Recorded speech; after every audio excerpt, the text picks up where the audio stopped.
Hi! Welcome to eBiyahe.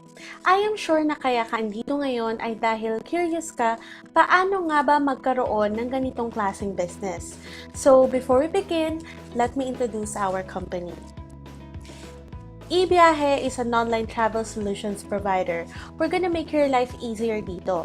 Instead na i-open mo in different platforms ang pagbubook ng airline tickets, bus, hotels, ferry, and etc., maaari mo itong i-access all at once sa aming system. Hindi ka mahihirapan mag-navigate kasi pagbukas mo ng website after you log in, andun na lahat ng mga kailangan mo and all you have to do is be familiarized. Instant booking po tayo. We also offer low-cost airlines and full services carrier. No complicated GDS codes to memorize kasi po book and buy po tayo. Manage your business anytime and anywhere. Even nasa abroad po kayo, pwede nyo po itong gawin as a part-time job. Pwede nyo pong ipagamit sa kamag-anak nyo na gusto nyong bigyan ng business at kahit sabay-sabay pa kayong gumagamit ng system, okay lang po. Use your own logo and business name. Talagang nakapangalan sa iyong system so ma-advertise yung sarili mong negosyo. System access 24/7, customer support, no bond, no quota, no maintenance, at ito pong system natin ay ginagamit po ng maraming travel agencies. So ano nga ba yung mga services na ina-offer natin? Meron tayong airline ticketing for domestic and international, tour packages or holiday packages. Ito yung mga 3 days, 2 nights, for example, sa Bohol, or 4 days, 3 nights sa Coron, or yung mga 3 days and 2 nights sa Hong Kong. Available po ito in domestic and international. We also have domestic and international hotel booking. Ferry ticket booking, we can also assist tourist visa processing like Dubai visa, Japan visa, or Taiwan visa, at marami pa pong iba. And meron din po tayong travel insurance. Okay, so question is, where to use our system? Una, personal use. So these days, marami na sa atin ang may passion mag-travel. If it's not for passion, then maybe for unwinding. So instead of going to a travel agency sa mall na kailangang pamamasahe, you can book by yourself and use the system.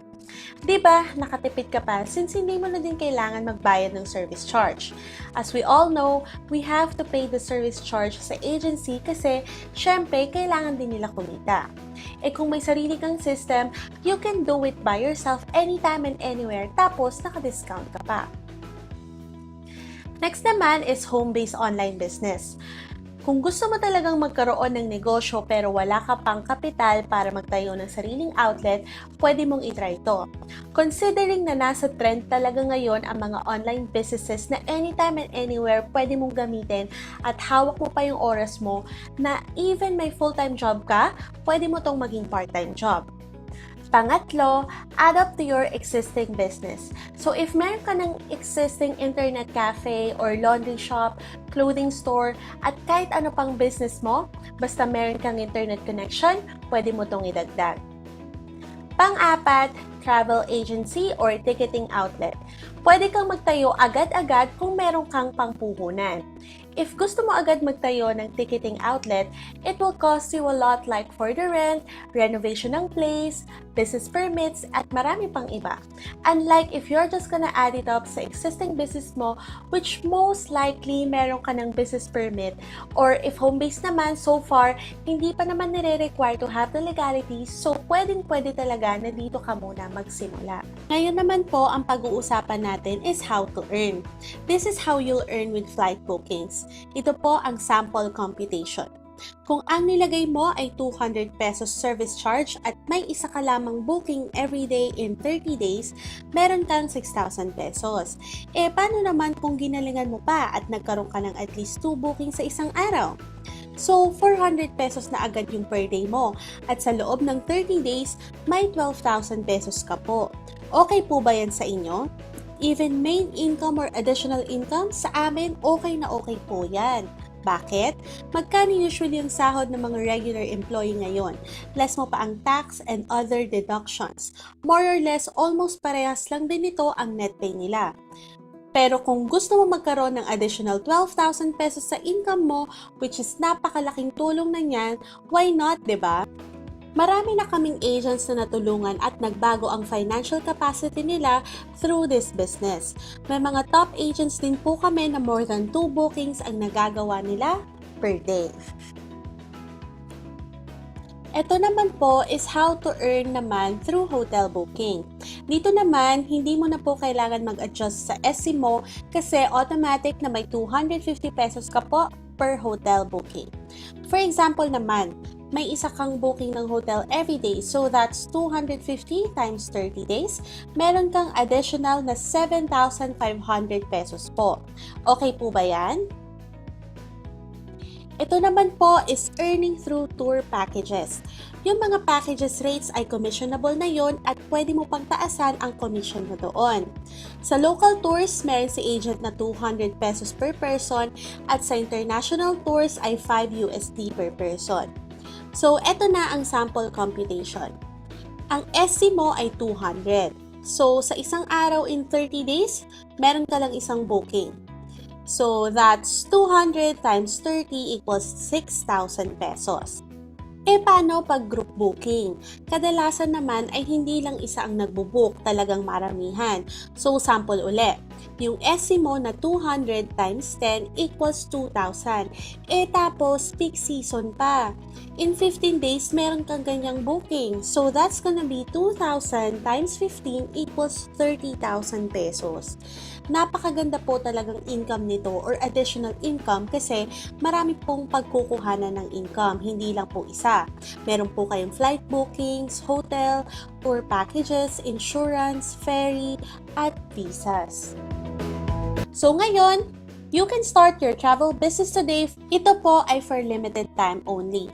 Okay na din siguro na afford ng mga tao na gustong mag-business para makatulong din kami sa gustong magsimula.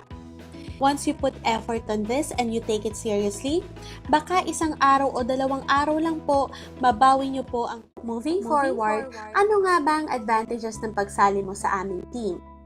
Una, access to our FB Agent Tab group page. Pwede kang mag-post dito para mag-promote or ipalike mo yung FB page mo. Our sales head is giving a lifetime assistance. Access on FB Messenger for fastest assistance.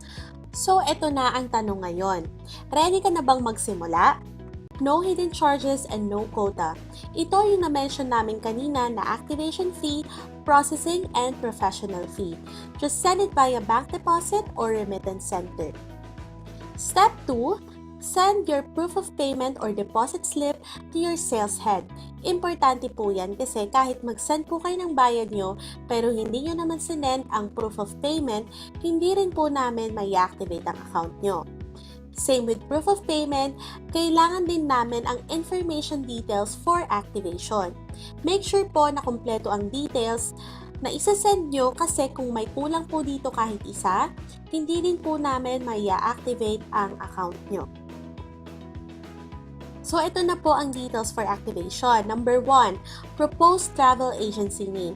Kahit ano, pwede po. Depende sa iyo yan, kahit wala ka pang business permit, okay lang po yan. Number 2, your full name. Number 3, address.